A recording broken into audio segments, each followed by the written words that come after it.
bonjour. Vous êtes le président fondateur de Cavissima, donc une cave à vin en ligne. Est-ce que vous pouvez nous présenter un peu le concept? Oui, tout à fait, bonjour. Donc Cavissima, c'est le premier concept de constitution de cave à vin en ligne.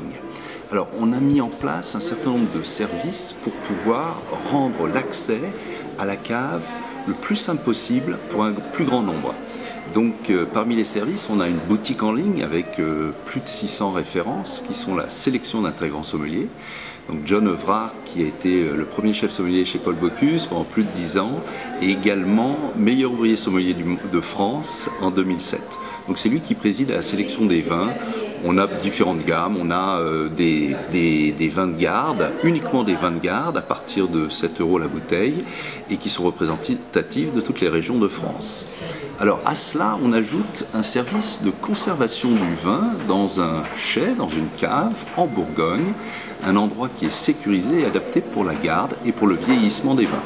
Le client retrouve sa cave sur un espace qui est personnalisé et il retrouve sa cave virtuelle, il retrouve son relevé de compte, il retrouve son livre de cave, et il dispose d'un certain nombre d'outils, il peut télécharger ses factures, il commande ses expéditions lorsqu'il a envie de se faire livrer les vins à l'adresse de son choix, et bien sûr il dispose d'un outil qui est assez sympa, c'est un prévisionnel. Donc au fur et à mesure où il fait sa cave à vin, il a un prévisionnel qui le renseigne et qui lui indique combien de bouteilles il va pouvoir consommer en 2015, en 2016, et de la même façon il peut aller à la boutique et se choisir des vins qui rentreront en maturité en 2015, en 2016, etc. Donc Cavissima, c'est aussi un service de livraison qui est tout à fait adapté pour transporter des vins qui ont plusieurs années de cave, et le transport et le stockage sont assurés à la valeur de remplacement des vins. Alors, vous avez créé l'entreprise en 2009, octobre 2009. Est-ce que vous pouvez nous parler des motivations à l'origine de ce projet?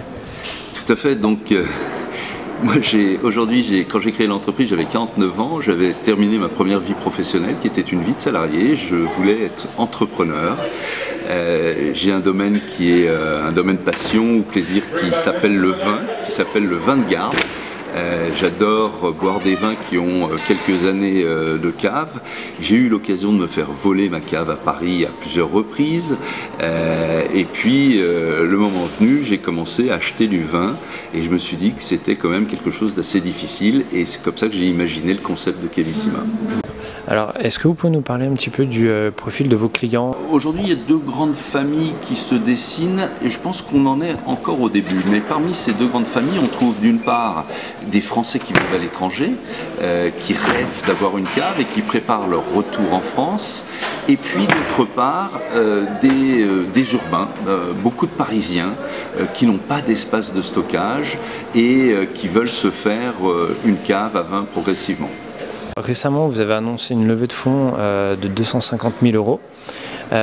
À quoi vont servir ces fonds? Est-ce que vous pouvez nous en parler un petit peu? Tout à fait. Donc les fonds qui sont apportés par les nouveaux actionnaires entrants vont servir à structurer l'entreprise d'une part, et puis d'autre part à continuer à faire progresser les outils, les fonctionnalités de cave en ligne.